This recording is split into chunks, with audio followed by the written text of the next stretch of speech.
Dans les couloirs feutrés de Washington, comme dans les rues animées de la Havane, une nouvelle donne géopolitique est en train de se dessiner.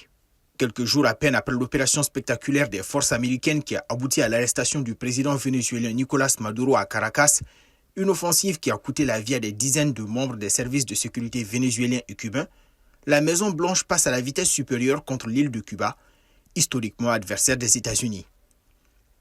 Le président Donald Trump a tranché « Il n'y aura plus de pétrole ni d'argent pour Cuba.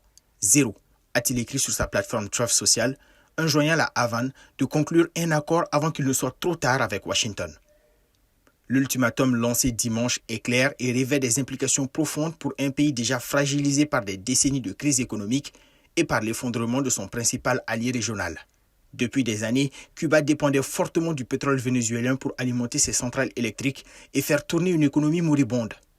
Mais la capture de Maduro et le blocus imposé aux exportations pétrolières ont tari cette source vitale, plongeant l'île dans une incertitude encore plus grande. À la Havane, la riposte ne s'est pas fait attendre.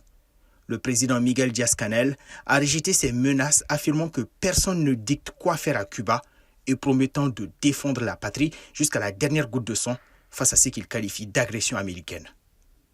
Sur la scène internationale, la tension résonne bien au-delà des Caraïbes. Pékin, par exemple, a immédiatement exprimé son soutien à Cuba, appelant les États-Unis à cesser toute forme d'ingérence et à œuvrer pour la paix régionale. Dans ce jeu d'échecs diplomatiques, économiques et stratégiques, Washington mise sur l'effritement du régime cubain, déjà malmené par l'embargo de 1962 et des décennies de difficultés internes pour arracher des concessions historiques.